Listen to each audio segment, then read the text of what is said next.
friends, and welcome to another episode of your Bish Therapist podcast. And today I am so happy to have our friend from Pink Shade, Mary Payne Gilbert, back. Hi, Mary Payne. Thank you for being here. Hello. Thank you for having me. This is going to be fun. We've got a lot of shit to talk about. We do. And it's funny because I was just on your podcast. Yes. And we also had a lot of shit to talk about, but there has been so much more that has happened.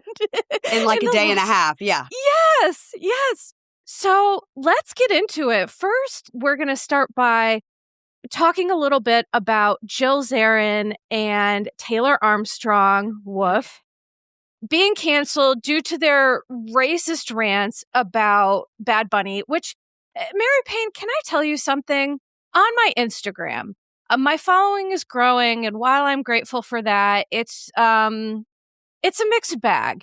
When I've posted, we don't really necessarily talk politics here, but like therapy is political, right? Being a therapist, I'd be the worst therapist in the world if I advocated against marginalized communities and things like that. That's just not how, therapists need to be aware of the community at large and the culture and what's going on. When I posted about this, things in the past, when I posted about ICE or whatever it was, didn't lose any followers, had no issues. But when I posted about Jill Zarin and Bad Bunny, people came for my ass so hard, and I thought, what is happening here? Yeah. What's happening here, Mary Payne? I don't know. I didn't know Jill had that many fans. I mean, or Bad Bunny had so many haters. Like, people like racism. I don't know.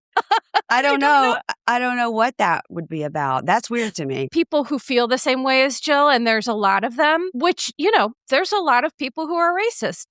Unfortunately, that's how it is. I think sometimes people they don't like feeling like their behaviors are called out. That would be my best guess.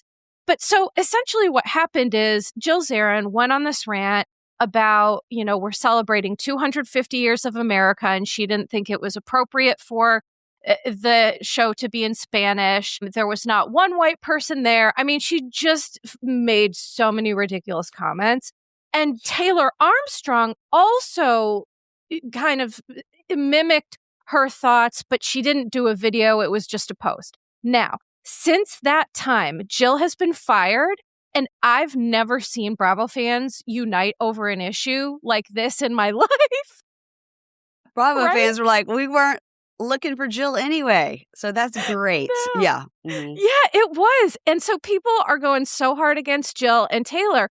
But what's funny is yesterday, Taylor came out with this. Jill came out with a faux apology, which was saying, I'm human.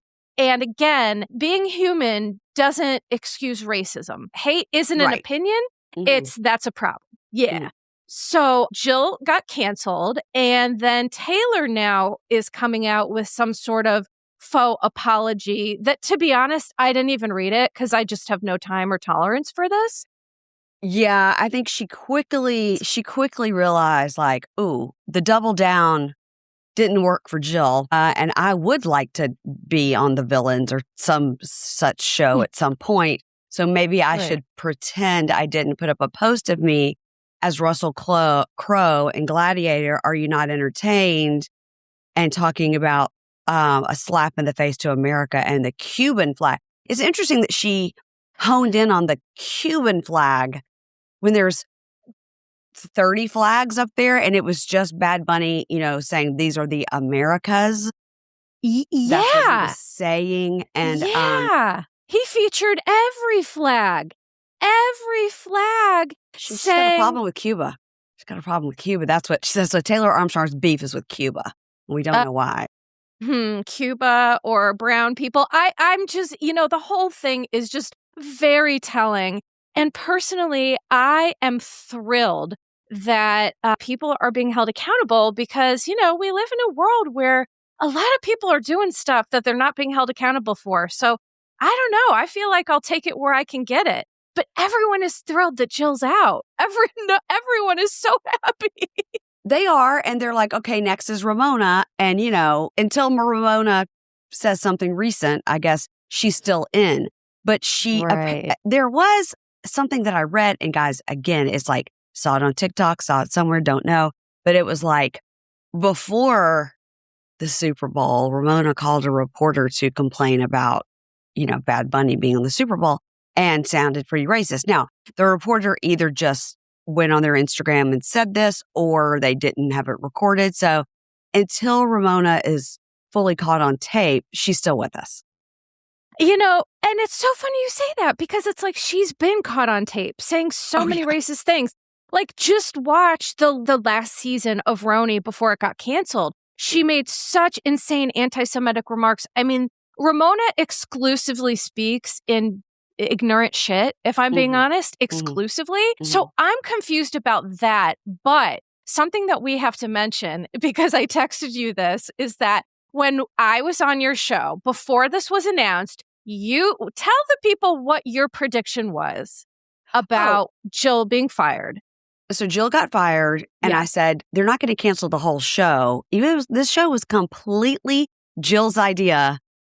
I mean, it's crazy that Jill got this whole show going and then got herself fired.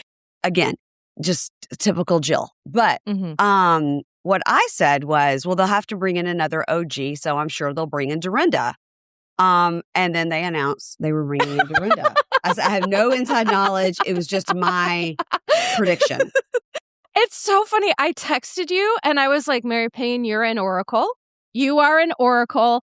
She is a soothsayer. I was like, oh my God, I couldn't wait to tell you this. I couldn't believe it either. But I kind of feel like maybe it's just from so many years of watching Bravo. I'm like, oh, this will be the next move. Now, it is funny. I did listen to Andy's show with my friend John Hill is on there. Yeah. And he, of course, actually, John made a really good point, and I texted him this when they were talking about it. I was like, he said, let's don't kick somebody when they're down.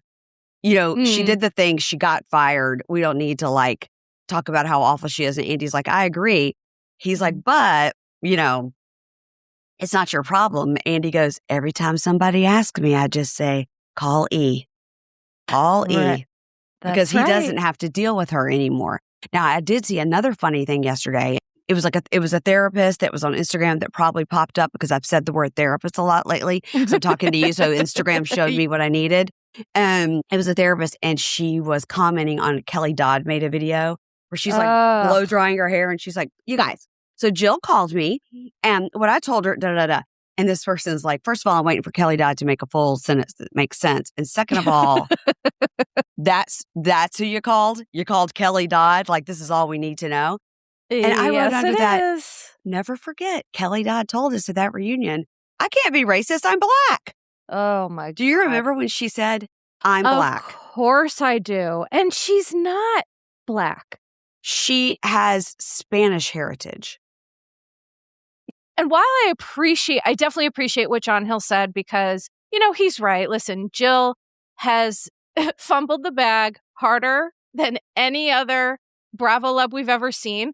But the one thing that I was referencing is that Reza Farahan was on, I thought it was with John Hill, but no, it must have been something else. He said that Jill was the reason that the first Roni, they were trying to get that going on Bravo. And she wanted to have equal pay with Luann de Lesseps. And they said, no, we're not doing that. She's been on all this time. And then Jill was the reason that it all fell apart. Yes. But what Reza said that was really shocking to me is that Jill was happy about that. She was bragging about that she tanked the show because she didn't get what she wanted. And I just think that while it's a lovely idea to not kick someone when they're down, it's just also time for Jill to experience some of those consequences because that's just the narcissism in that. It's like, you're going to hurt other people's chances to be on TV just because that's not what worked for you. You know what I mean? I just think that's really crappy. Yeah. And it's again, like we talked about on my show, it is the thought that everybody needs to know exactly what you think all the time. And this is not just Jill. This is just across everything, that you get to a point of celebrity where you think, you know what? I'm going to comment on my dryer keeps stopping. I think I'm going to do a whole video about it. People will be interested. They're not. And people aren't interested in your thoughts on the Super Bowl. No one's interested in my thoughts on the Super Bowl or yours. Like let's talk to football players. They're probably interested, or people that are into music. They could be interested, but every thought doesn't need to come out of our mouth hole. Do you know what I mean? And Jill did a FAFO, Yeah. Right. And to kind of wrap this up is Robin Dixon and Giselle, they have their Reasonably Shady podcast. Mm-hmm. And the one thing Robin really went off about, which I completely agree with, is that Jill just felt too comfortable saying this, which tells you that she's surrounded by an echo chamber of people who are saying and believing the same thing. She's clearly running in circles where this is the rhetoric. And so she thinks she's right, or her opinions are the only ones that matter. I appreciate the advocacy for different cultures, and, appreciating different cultures doesn't mean we have to pick or choose. We can love who we are and love America and appreciate all the cultures that make America beautiful. It's called a melting pot. We're called a melting pot. So it's right. Let me ask you this, parsing apart what Jill said specifically. Do you think if she would not have said white people, she said, I didn't see any white people. If she would have said everything else, like it's the 250th anniversary and I didn't understand the music is in Spanish. I couldn't understand one word. Me either, because I don't speak Spanish. If she wouldn't have used the phrase white people, would they have been able to forgive her? I think the saying the quiet part out loud, I didn't see any white people, is what really sunk that ship. The rest of it was bad too, don't get me wrong. I'm just saying her saying the term white people is probably what made them go, okay, we're out. Yeah, that's a funny point, and I definitely think it was certainly the cherry on top of the sundae that Todd would have taken from Bronwyn.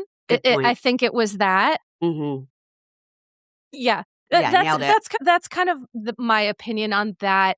And here's the thing. I don't speak Spanish either, but for me, I just find a lot of joy in the music, the beat, the rhythm, all of that. And one of the things that I compare this to is when people see the opera, it's people singing in Italian. Well, many people don't speak Italian either, but they still enjoy the opera. So it's just it's just a different cultural perspective that. Good point. That's a great point. Yeah. So, but what's done is done. I'm always grateful when people let me know, they give me a peek behind the curtain, because then we can just make our choice to engage or to not engage. So yeah, I think we just have to let the mouse go. As Sutton would say, we have to move forward, but it's good to know now who to support and who not to support. I've never understood the phrase, let the mouse go. I understand what it means. Let it go. I get it. Mm-hmm. But why the mouse? That's a great question. We'd have to ask Miss Sutton Strack. We would. I don't know. Okay. But here's the thing. You're right. It doesn't make a lot of sense, but I say it all the time. It's one of my favorite things because it's just a Suttonism that I find so hilarious. Yeah. But practically, why would you let a mouse go? And are we saying I'm the cat and I grabbed a mouse and you should let it go? Right. Okay. Maybe that's somebody let us know. Okay, someone let us know. Yeah. All right, so moving on to, this is very, very sad, but we found out James Van Der Beek unfortunately passed away after a lengthy struggle with stage 3 colorectal cancer. And the reason that I feel we should talk about this is because, and you can share or not, whatever you're comfortable with, but we are both people who have had medical trauma, medical events that have changed our lives. You've talked about it a little bit on your show. I don't know if my listeners know. So, but the one thing that I'm seeing after James Van Der Beek's passing is that people are complaining about this GoFundMe, talking about how they don't understand. I could rage about this for days. They don't understand why they need the money because he had SAG-AFTRA insurance. Mm-hmm. And I just want to hop on my soapbox for a second and point out that cancer has the ability to bankrupt everyone, myself included, my husband and I probably live in fear of this all the time. And if people don't understand the nightmare that is the American health system that can lead to cancer bankrupting a family, well, then I can say, consider yourself lucky. Consider the fact that you have healthy privilege, that you have no idea the horrifying nature of being a cancer patient in this country. Mm-hmm. So, do you want to share a little bit about your experience with, you had a very significant health event. Can you share your perspective on this? Yeah. I mean, luckily, I will say for myself, we have very good insurance. My husband has been with this company almost 30 years.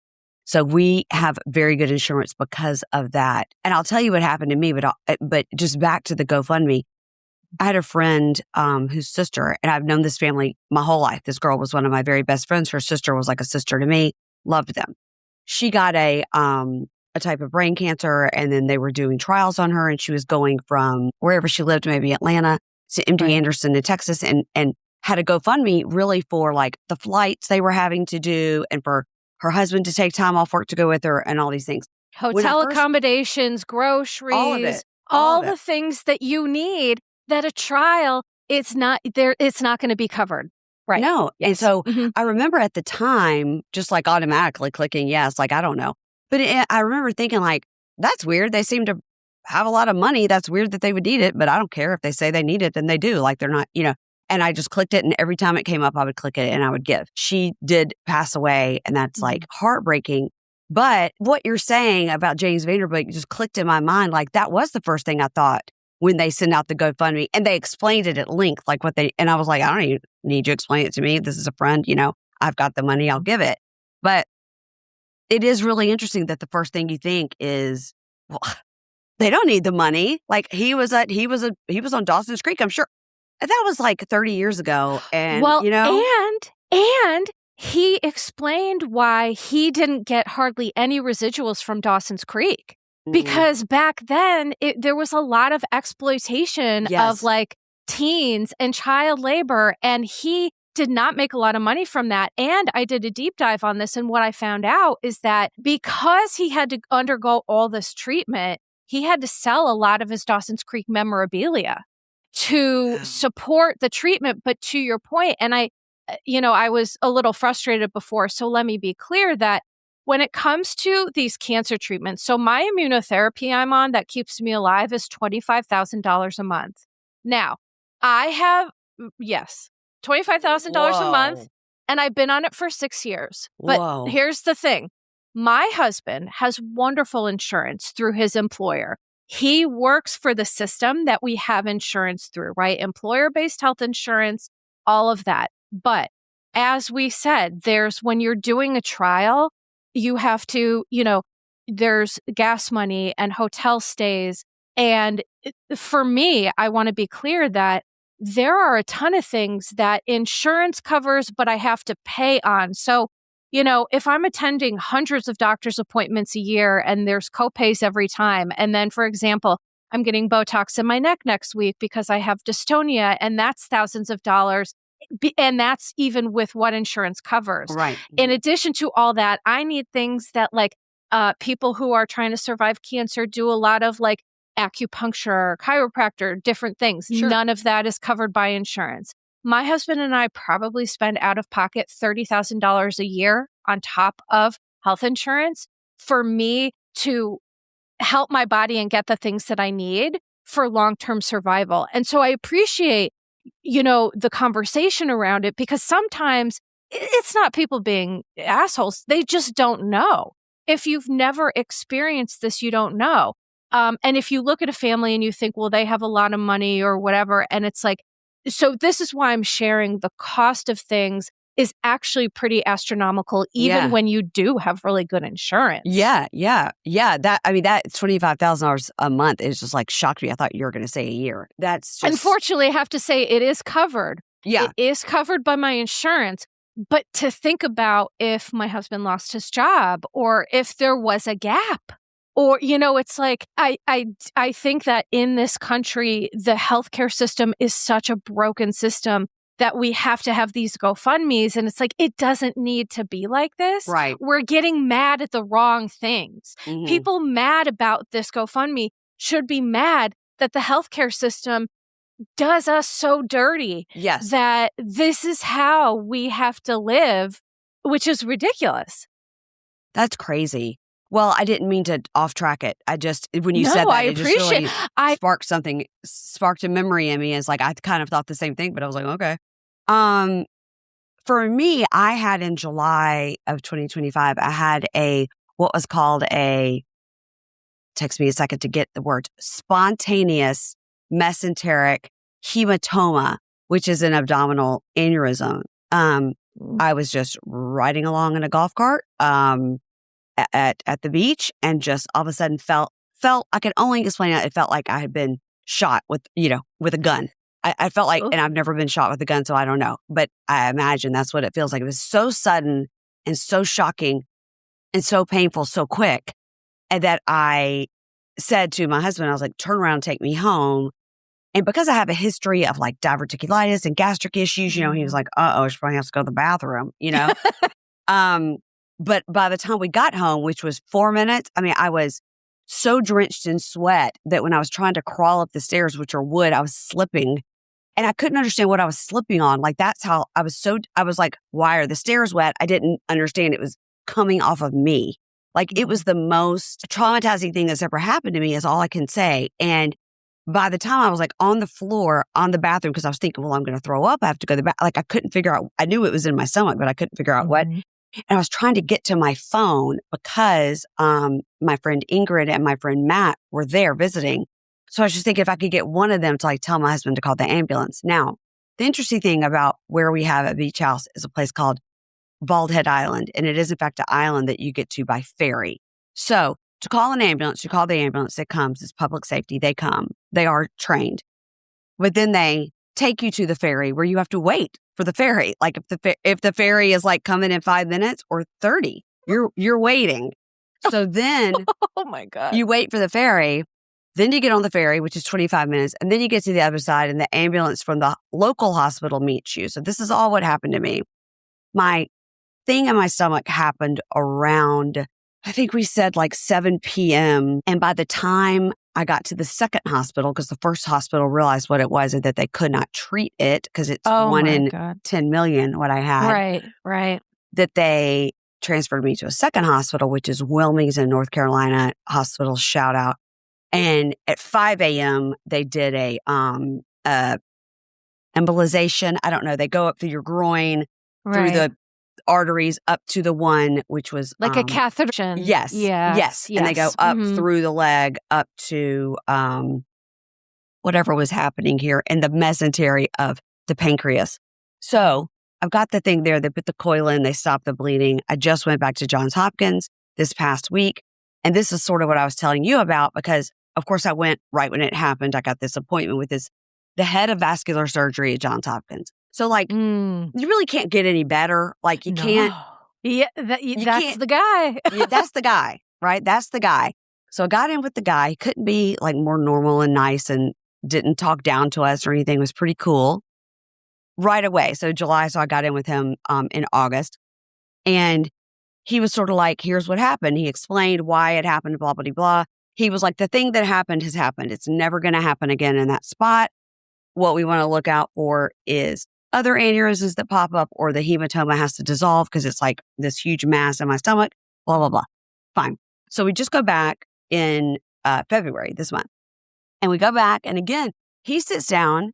And again, he's the guy, right? He runs the whole department. He's the guy that like creates things and procedures. And he's the guy. And he sits down and he's like, oh, so how you guys doing? This man never has not ever touched me. He never examined me either time, just chatting. Here's what I saw on the CTA, blah, blah, blah. And he says, so, yeah, we'll see you back in 2 years. And I go, no, hold on a second. You're telling me that I was hours from dying. They told my husband more than once, we don't know if she's going to make it. Like, they look at my husband and say, your wife might die. Mm-hmm. My husband has to like tell my children things are not great. Mm-hmm. They put a a shunt in my neck that I had for 5 days. Like, I mean, it was bad. I was in ICU for 3 days. So yeah, trauma, it was very serious. trauma on top of so trauma. much trauma. Yes. And this guy, again, he's the guy. He just looks and goes, I'll see you in 2 years. And I go, no, wait. I said, so this last time you didn't see me for 6 months and that felt like too long. Right. And he goes, I'm telling you, you know, the hematoma is dissolved. We thought it would take a year. It only took 9 months. So that's good. So you don't have the mass, the blood mass anymore. That's gone.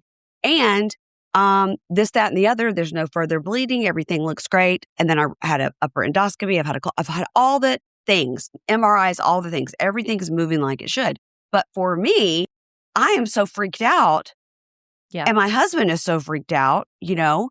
Ingrid and Matt, who were there, who had to go through the whole thing with me. My sister, who flew in from Mississippi to be with me in the hospital for 2 days. Like, everybody's freaked out, not to mention my kids.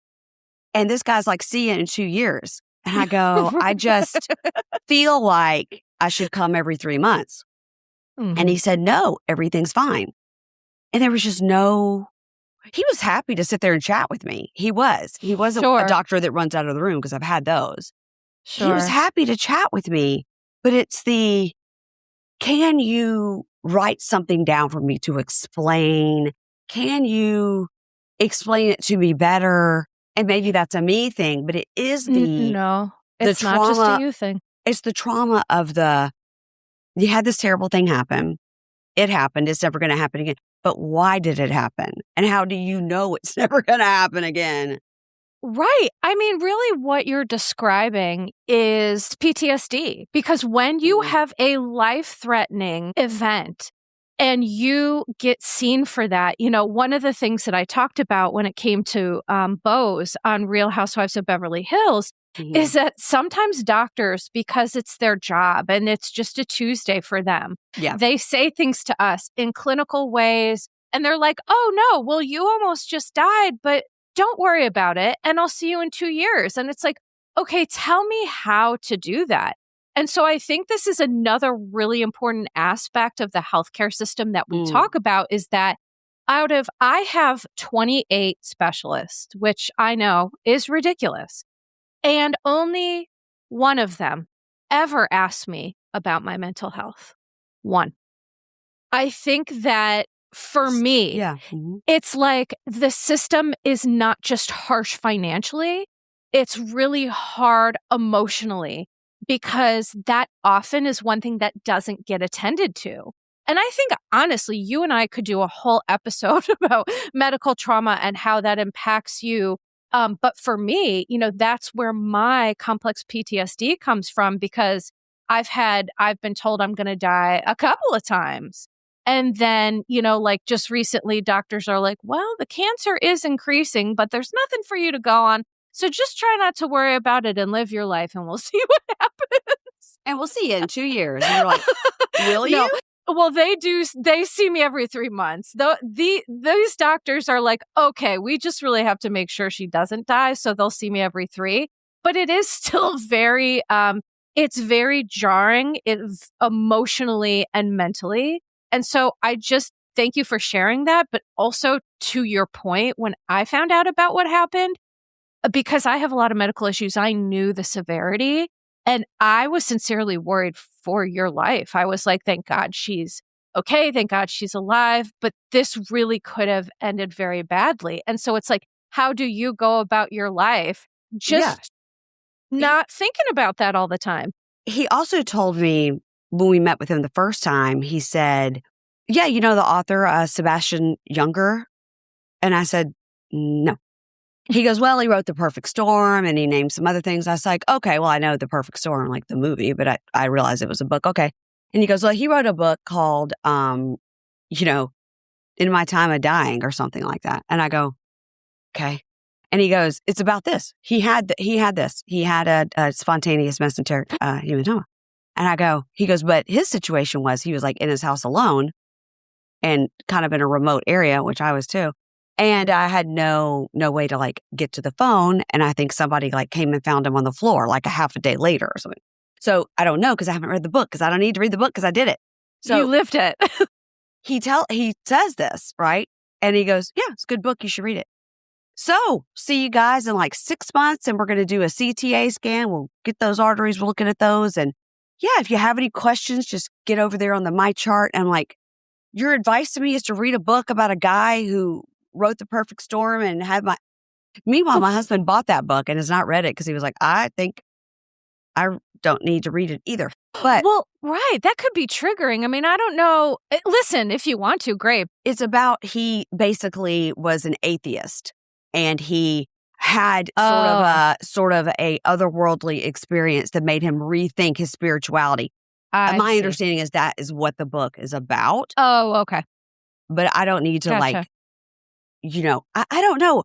It's weird that you're saying that because my GI doctor, I was just with him this past week. It is interesting that like I've been going to this guy, I don't know, 14 years. And yeah, you know what he said to me when I went in with the aneurysm? So we got back from the beach, made an appointment with the primary care who immediately said, go right now to the GI doctor, like in the same building, just go and sit and wait. I'm calling them. You need to talk to the GI guy first, who then said, you got to go to this guy at Hopkins. It was like one of those days. And he says, the GI guy, who again, I've known for 14 years. I said, well, what should I worry about? He goes, well, I wouldn't take any Advil. And I said, I take Advil like every day for my back. He goes, no, don't take any Advil. I go, why? He goes, it's a blood thinner. And I said, okay. And wouldn't that be good? Don't you want your blood to be thin to keep it going? What do I know? And he goes, no. I mean, I'd be concerned about, aneurysms like in your brain. He goes, because then because then you have a different outcome. All right. So I'll see you guys next week. And I'm like, right. But Mary Payne, this is what I'm saying. It's like in the medical community, there is very little concern for how their words impact our mental health. And that is wild to me because as a therapist, I'm not a doctor, but I am mindful about the language that I use with people when it comes to life-threatening or very concerning situations. But when it comes to doctors, they say things like that and they're just like, bye. And then there is this thing in your brain that's like, oh, am I okay? And then the anxiety comes and then the PTSD comes. And so my husband's like, should she be driving? And he's like, well, no, I'm sure it's fine. I'm sure they'll test you for that. I was like, oh, I'm sure you don't need to worry about a ticking time bomb in your brain or body. We really have spoken to how challenging it is when you have life-threatening situations, whether it's financial, emotional support, mental health support, or acknowledgement. Being a patient sucks in this country because here's the thing, I have a lot of listeners in other countries, Canada, the UK, Ireland, Australia. Yes. Shout out to all my international listeners who are listening to this. Like, what in the fuck is with America? I know. They're like, what the fuck? And I'm like, I don't know what to tell you all. I know you're all right, but it's so frustrating to live here and have to manage it. So I'm just grateful for you sharing your story. I'm so grateful that you're okay. And, you can always text me and we can talk offline about how to manage that because, that's the biggest challenge that I have is managing that chronic anxiety or worry. It's like you need to be not hypervigilant, but vigilant enough. You need to be aware, but not let it completely take over you. It is a mental tightrope that you walk. And I'm just grateful that we could, speak to that a little bit. Thank you. Because I don't think about this. I mean, I think about it all day, but I don't think about it in the fact that like that it is a stressor for me. You know what I mean? If I have a slight stomach ache, then I'm like, well, this is it. And, like, okay, what's going to happen tomorrow? And then I tell my husband I have a stomach ache and I tell him all my symptoms in case he finds me on the floor, he'll know what to tell the medics. And that's like a hard way to be, Yeah. Mary Payne, that's PTSD, my dear. Oh, that really is. No, I didn't. Yeah. Well, oh God, I'm sorry to break it to you, lady. You have some PTSD, honey bunny. You heard it here first from your friend. Maybe I need a therapist. Yeah. Well, listen, we'll talk offline about that. Okay. No, but in all seriousness, people listening to this who are relating if you relate, please go to www.psychologytoday.com, therapist finder. I don't believe in online platforms like BetterHelp or Grow Therapy. I think they're harmful. They're not helpful for a million reasons. I did an episode about that. But if this resonates with you, please look that up. You can search for the type of insurance you have and the symptoms that you're having and all of that to get a good match for somebody to see. But you and I will talk offline about that. Spoiler alert, most of them don't take insurance and you have to file it yourself. I just did that this week. Yeah. Well, that's some of them. That's true. Some of them now, what they've started doing is like, well, we won't take your insurance, but we'll give you a super bill so you can look at your insurance and like try to get that money back. But some of them will really take it. For the people in my house that have therapy, I submit it. Yeah. Yeah. So that, and again, there are barriers to treatment that I think people don't realize, like that, right? That's a huge barrier. So, but let's pivot, girl, because you know why? It reminds me of when Boz had that meeting with her doctor, and the doctor just like blurted out that, oh, your eggs are too old and maybe you should get donor eggs. And it's like, hi. You're talking to a person. Maybe you should think about how that message might be impacting them. Yeah, I think we've learned quite a bit about Boz's doctor. Yes. Have you seen some of the accusations? Can you talk about that a smidge? I could just tell you what I've seen online. Yes, nothing please. Personally, it's all alleged. I don't know, but people say it's irresponsible for that doctor to have taken her as a client, given her history, given her age. All this. But they said if there's a reason that Boz couldn't find a LA doctor to do that, she found one in Vegas. And they're like, the amount of doctors that would be in California, the fact that she would go to Vegas to do it shows that doctor sort of specializes in cases that maybe can't be solved, but like kind of promises a lot. Mm-hmm. Maybe like Aaron Pfeiffer is in his healing, like that. But this, people are like, if you go to this doctor's office right now, there's a big notice on the door, like the doors are closed for failure to pay rent for the space. And so that doctor's office is currently closed. This is all from online, everybody. You can look it up. Yes, all alleged. Yep. Mm-hmm. That's right. So I think that doctor maybe wasn't the best choice for Boz. And, I feel for Boz because it's like, I understand how people feel, but it's like, as women, I just feel like we should have autonomy over our bodies. And if that's what she really wanted, I do understand trying to search for someone, but I also do think the person she found came with some problems, shall we say. Have you ever known a doctor to come to your house and do a sonogram? Right. Yeah. That's no. Yes. I've been chronically ill since I was 17, and I've never had a doctor come to my house for any reason. And you could just lay there with your hair looking beautiful across a pillow and have them do your sonogram in your blood in your bed. I wish. If I could live like that, chronic illness would be a breeze, honey. It'd be so much better. It would be so much better for you. I know. But so Mary Payne, I have to ask you, what do you think about Amanda Frances? I think this week's episode was interesting because she sits down with the ladies. She has them to her home, Kyle's house. She has them to Kyle's recycled house. And they're sitting there and basically she's like, hurt my feelings. And they were just, and Dorit said this. And they're like, and I just, I love Sutton. I'm a Sutton apologist. I'm sorry. She's Southern. I'm Southern. I love her. Right. I see her mother and my mother, like the whole thing. And I basically Sutton's like, okay, girl, you're on a show and this is what we're doing.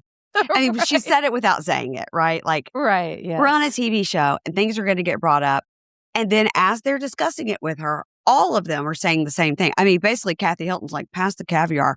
Suck it up, buttercup. I mean, just like literally like everyone is saying the same thing to her, trying to just be like, girl, come on. Yeah. And when she said, but it was my child died. And then they all just rolled their eyes, which is terrible because her child did die. But now the way that it's come about and the way that she weaponized is not even the right word because her child died. It is weaponizing it. I'm going to say it. That is the right word. And here, because it's real what happened. But Kyle said we know nothing about her. How were we to have known this? Right. You know? But the way she did it, just to support what you're saying, is that the way she did it at this dinner, it was weaponizing it again. Because again, imagine if every time I got upset, I was like, well, I have a chronic incurable cancer. Mm-hmm. That is weapon, right? Like, right. Just because I have cancer, it doesn't make me special. We all have terrible things that happen to us and cause a lot of emotional distress. She has the right to those emotions and she has the right to grieve that. But that doesn't mean everybody needs to praise her and put her on a pedestal for her whole life because that happened. Do you know what I mean? This isn't that, right? You can't say, right. We're talking about how you need to sort of get a little tougher if you're going to be in this group and say on this show, and then say, but my child died. You know, like that's just not, this isn't that. Like we're having a conversation about this. That's apples and orange. Yeah. Right. Yes. You still, despite the fact that her child died, she still needs to be accountable for things she does wrong. Despite the fact that I have a chronic incurable cancer, I still have to acknowledge the fact when I'm wrong and that I make mistakes. It's not a get out of jail free card. I agree with you. And I think I have someone in my life that I see not very often, but when I do, it's not, that's it. That's all I need to see that person is because of what you're saying. No matter what you say, they will say, well, you know, I had cancer. We're literally talking about who's going to go to the grocery store. Like that has nothing to do with what we're talking about. You can't just bring that out because you don't want to do something or you don't like something or you know, like, and that is what she's doing. And it was funny because somebody, maybe it was Sutton, goes, well, you're a wimp. And Andy last night at Rachel Zoe and Reza were on Watch What Happens Live. And he asked Rachel Zoe, like, what do you think about her being so offended about me called a wimp? Yeah. And she was like, next question. I mean, she just. No, she literally said. Has any love for this girl. I can't. She goes, I can't. That's exactly what Rachel Zoe said. Oh, okay. I can't. I can't. I can't. I die. I die. I can't. And I was like, can I just also say, like, this franchise has historically been kind of like, don't ask, don't tell. But Rachel Zoe and Boz, in my opinion, have elevated this franchise to a level that is actually enjoyable. Like the fact that Amanda is on this franchise and literally everyone cannot stand her in the group. And it seems like the fans also just feel the same way that there's a lot of obnoxious behaviors around Amanda, but the fact that Rachel and Boz are saving this season, it also seems like Kyle is really annoyed by that. There's like this cultural shift going on in the group that I'm seeing where it's like Rachel, for example, she was like, I don't like the mean girl energy. So what I'm going to do is I'm going to take my fairy dust. Like Rachel Zoe has fairy dust, whatever she's just fabulous and amazing. She's like, I'm going to take my fairy dust and I'm going to resolve Kyle and Dorit's relationship. And at first I thought, oh, Rachel, you in danger, girl. But then she did it. She really did it. And I thought to myself, isn't that interesting how Rachel taking these two people out of that dynamic changes the dynamic? You know what I mean? It's like you have no choice. It's only the three of us here. And they're all three actually going through the same thing with the divorce. Kyle's just happens to be more amicable, but it doesn't mean it was always that way. It was terrible at the beginning. She hated Mo. He would walk in the room and she'd be like, you know, like, so she knows what Dorit is feeling. Kyle does, but she's forgotten that because she's too close to the situation. And the fact that like Mo goes to have a dinner or a drink with Dorit or whatever, and then immediately calls and tells Kyle every single thing that it's never gonna, no. Yeah. Kyle needs to tell Mo, tell me nothing. Just tell me nothing. You just be friends with PK. I'll be friends with Dorit and tell me nothing. Like, I don't want to know the other side of it. It's better that way. I just feel like that sit down was so uncomfortable between Mo and Dorit. And here's what I'm confused about. I felt like he was being an asshole. Well, because he kind of was. I mean, Mo had his mind made up Yes. And Dorit came in thinking she was going to change Mo's mind, and he had his mind already made up. And I think that he wouldn't listen. He wouldn't even listen. He was just like, well, I've seen the text messages. She's like, let me just pull up my phone and I'll show you all the text messages, because you can go through and delete certain text messages. You can. Of course. And then leave the rest of them so it looks like something else. She's like, I know what he's doing. And Mo's just like, no. I don't know. It was just like, I hated it.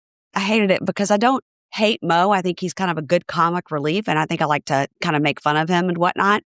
Saw him when I was in LA last time at Craig's with a blonde girl going to dinner. Really? Oh. Ingrid's like, there's Mo. I was like, what? Pretend to take a picture of me. Pretend to take a picture of me. Right. Get him in the background. Not as tall as you would think.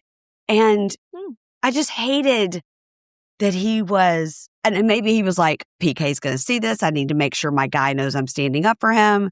I just hated it. And I'm not like a giant Dorit fan. I just felt like he didn't even give her a fair shake in the conversation. Right. And to that I say he didn't. He didn't give her a fair shake. He had his mind made up because he is friends with PK, and he thinks that, oh, well, I've seen these text messages. So it's like he was so focused on wanting Dorit to see another point of view, but he wasn't willing to see her point of view either, which I didn't care for. And I also think that it's wild. And this is one thing I definitely wanted to touch base with you about, because you have experience in addiction and recovery with your husband, is that Dorit said, well, I want PK to be clear-headed, and said that he had started drinking again. Very interesting. Very interesting. And Mo immediately came back and he said, well, yeah, but he's not like drinking every day or drinking too much. And I facepalmed so hard, because the danger of that statement is just so ridiculous. It's like, PK is a grown man. Why is Mauricio his PR person, his apologist? Like, what is going on? And he doesn't know how much he's drinking. Is he with him 24/7? Are they roommates? He doesn't know. Also, hello, do people who struggle with addiction hide their drinking all the time? Like, Mo, please have several seats. So yeah, what were your thoughts about that? Well, you and I talked quite a bit about addiction on my show. And if people don't know me, my husband is 11 years sober. He's an addict. He's an alcoholic. He's 11 years sober. He's in recovery. He's killing it. We're so proud of him. So I can only speak from my experience. And my brother-in-law, I think, is 14 years sober. My sister's very, very active in Al-Anon. So I can speak from all those experiences. And what I can tell you is, just like we talked about on my show with Chrissy Teigen coming out and saying, like, she made a big announcement. I'm an alcoholic and I don't drink anymore. And then she said, maybe I wasn't. So I'm going to have a glass of wine here. And then she explained, like, and what happens is you have a glass of wine here, and then it's 5 o'clock and you have a glass of wine, and then it's lunch, who cares? And then you're drinking all day. She explained it very well. I think the slippery slope of, if you're an addict, you're an addict, just like Karen Huger. If you're an addict, right, 20 years ago, you're still an addict now. And I think with PK coming out so strongly with, I'm an alcoholic. Now, I didn't appreciate Dorit going around going like, he's a raging alcoholic. I mean, that was bullshit. Yeah, just say, PK's admitted he has a problem with alcohol, and then leave it. You don't need to tell everybody, well, he's a raging alcoholic. Don't need to say that. So we get it, Mm-hmm. But the fact that it was revealed that he's drinking again, I think plays into, he doesn't want to get the kids as much, blah, blah, blah, because number one, maybe he can't drink as much as he wants to. Number two, he can't go out and party with Mo on the weekends or whatever, because now he's drinking again. So he's not, I'm going to go home at 10 because I'm picking up the kids or whatever.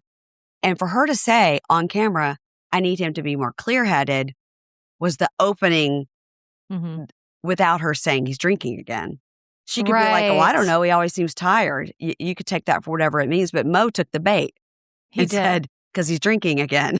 I was like, oh, Mo, you stepped right in it, buddy boy. And by the way, all of this just helps her in her negotiations with everything she's, with the kids and everything.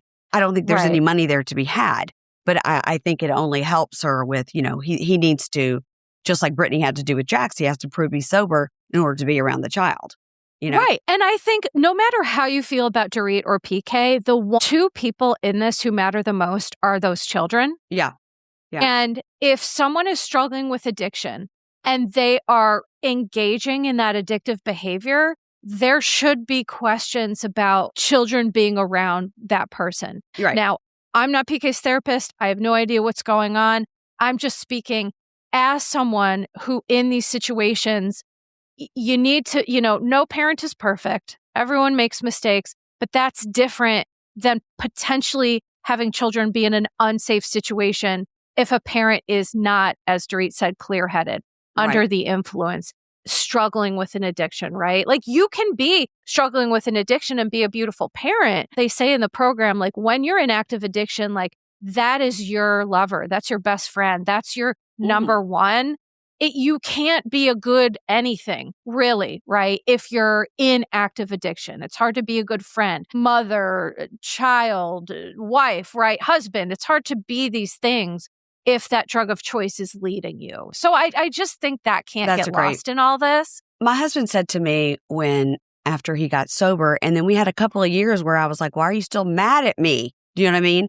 And he explained, it was probably 2 years after he got sober. He said, the reason I resented you is because you made me give up the thing that I loved most in the world, which was alcohol. My first love, alcohol. You made me give it up. Now, when he's saying it, he's saying he knows it's ridiculous, but he was explaining to me how he felt for those 2 years. He really blamed me when actually all of his actions got him there, but he didn't want to see that, right? Right. So all the therapy and things that he's done, of course, he realizes now, like, there's no reason to be mad at me. I actually saved his life. But that's the way his brain thought about it, that is part of the addictive thinking. This is the love of my life, not my wife. No. Right. And which I was shocked to hear that. I was like, wait, what? You're like, what the hell? Yeah. I'd never heard that phrase before. Now, since I've heard it and it resonates more since he said that to me, and you just said it, which is the whatever is the drug of choice. What the drug is the drug is the drug. It doesn't matter if it's alcohol or gambling. It doesn't matter.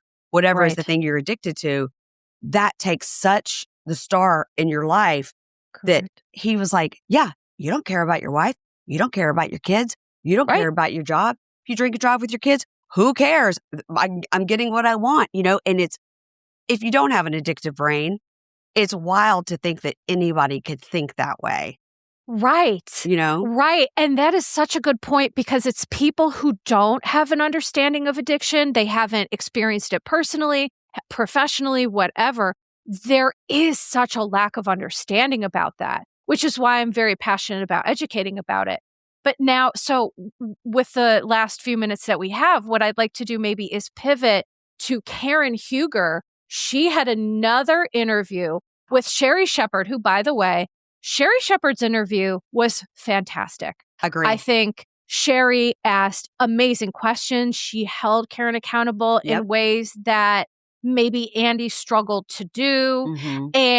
But she was kind, she was empathetic, and it was really, really great. So I sent you a clip yesterday. It was about 12 minutes. It's on YouTube for those interested in checking it out. Go watch it. Yeah, go. I want to get your thoughts on this because for me, I was like, okay, I saw some growth from her interview with Andy, but there were still so many red flags for me in terms of concern of like her not giving up that humility, insisting that a couple things that she said. She was like, well, my co-stars, they need to pay me if they're using me for a storyline or whatever. And I was like, girl, bye. And then Sherri pushed back. Karen was like, well, something about God and how, she now has this higher power, which is, beautiful. But Sherri pushed back about, well, how didn't that occur to you like each of the 4 times before you got in the car? And Karen, well, let's talk about that. Well, let's talk about that. Listen, if it was a drinking game, we'd all be drunk. The amount of times she said, let's talk about that. Well, let's talk about that. Every time Sherri would ask a question, she'd say, let's talk about that. It's as if she's stalling for time to come up with an answer. So that's what she's saying. Yeah. And I'd love to know, like, from somebody who studies this kind of thing, when somebody constantly says back to you, well, let's talk about that. What does that mean?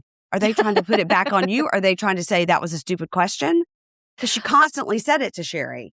She did. And she did say it to Andy, too, quite a few times. Mm-hmm. So my perception as, a therapist who's kind of trained in assessment, but also as a fan who's watched since day one, like I love Potomac. It's one of my favorite franchises. I think that's Karen's way to act as if she's engaging in the conversation, but what it really is it puts up this barrier of her trying to shift and take control over the narrative, like over the question. And she'll be like, okay, well, I'm now going to take this and I'm telling you, I'm willing to talk about this. So let's talk, right? Like, if you had a patient that did that to you when you ask questions, would you be like, we are talking about it? Do you know, what would you, is that what you would think the person was trying to shift it so that they're in control? Well, and it depends on the situation. But what if this was a client of mine, I would say, hey, I noticed that when I ask questions or when we do talk about these things, you say the phrase, let's talk about it, quite frequently. I'm not sure if you're aware of that, because sometimes people say things consistently that they aren't aware of. It can be almost subconscious, or it can kind of be like a nervous tick if they are struggling with anxiety or they are buying time to think about something or whatever. But I would address it and say, hey, what's this about? Because for me, I can guesstimate all day long what it's about, but I think there's a lot of worthwhile information and conversation about, why do you do this? What is this about for Karen? But my guess would be it is about either stalling, trying to act like she's engaging in ownership, but she's really not. Like, there's something about it that feels off to me. I agree. And I did like that she said higher power, because she never said that with Andy. And that's a big AA phrase. She did say the word addict, but again, she's not admitting to having a drinking problem. And like you said on my show, you feel that she thinks somehow being on pills is a better addiction than drinking. One is more classy than the other. Being on pills is more classy than being an alcoholic. Like, what is it about her that will only take half responsibility? And again, like you and I were talking on my show, she won't name what pills she's on. She wouldn't, you were explaining it's probably benzos. She won't even say it's benzos, it's opioids. She won't say it's this. She just says it's pills. Well, that could be Advil.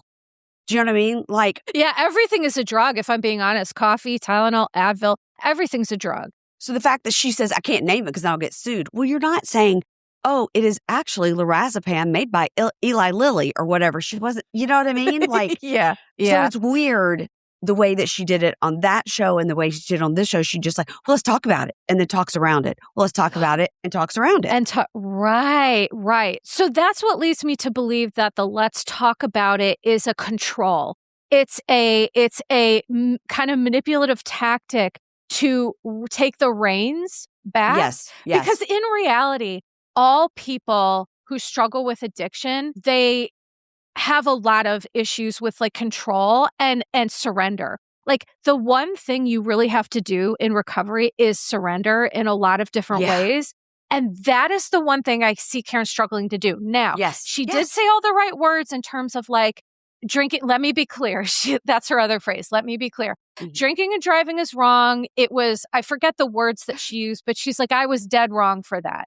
So many claps. Drinking and driving is wrong. Oh, yes, Karen, you're so smart. She would say things like, let me be clear, and look at the audience and say, drinking and driving is wrong. And everybody would clap. And that's the other thing that really was a red flag for me, is that she wasn't talking to Sherri. She was looking talking at to the audience. She would say, let me tell you something, Sherri. Right. And that's a good question. So let me be clear. Let me ask you this. Yes. And then she would explain, like, let me be clear. It wasn't 4 times. And let me be clear. When Sherri asked her, which is exactly what you said to me, I think that you said this to me, how could somebody who just got sober, got a nose job, which she did, went to prison, and then now she's able to lead NA and AA classes of people that have probably been in that jail 3, 4, 5, 6 years. Mhm. And now she's able to lead the classes when she probably didn't even complete a 90-day program. Mhm. So she addressed that. Let me be clear. Let's talk about that, Sherri.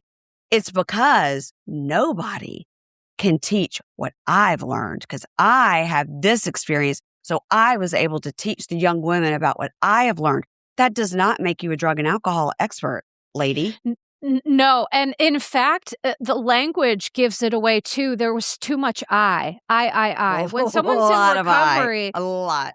in recovery, there's a lot of we. There's a lot of, there's not person-centered language. It's about the group. It's about something greater than you, right? These are all little things that you learn That's a to great pick up. point. She did do that a lot. Yeah, she did that a lot. I know. Frustration.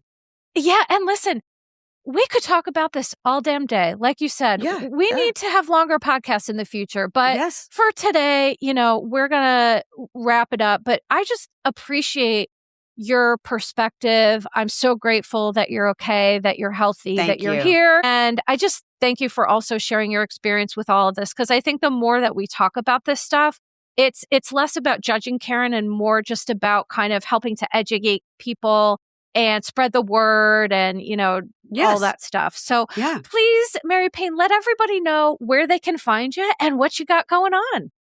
I have a podcast. It's called Pink Shade. I do reality show recaps. I cover all the 90-day franchise, whatever is 90-day going on. I've got it. Love During Lockup is currently on. We call that Mugshot Monday.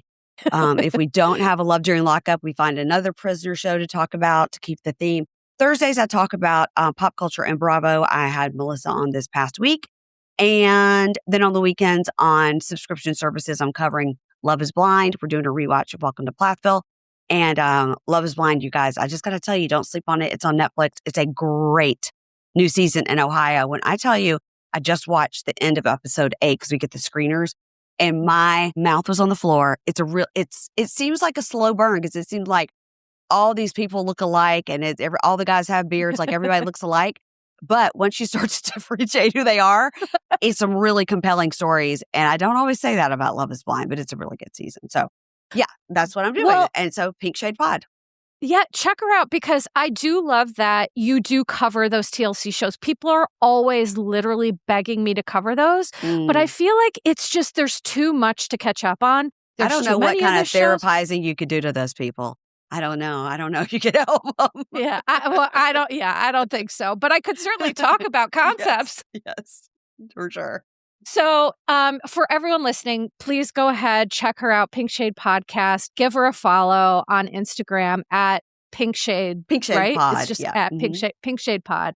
Of course, check your girl out, You're a Best Therapist on Instagram. Check out my Patreon where it is on and poppin'. Patreon.com/You're a Best Therapist. So for today, sending love to you and yours, and ta-ta for now.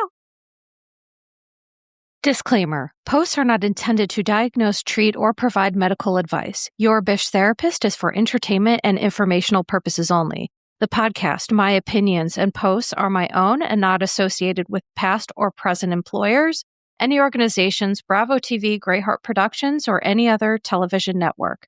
The information in YBT podcast and on its social media is provided for general informational purposes only and is not intended to diagnose or treat. Please do not act or refrain from acting based on anything you read, see, or hear on YBT podcast or associated social media.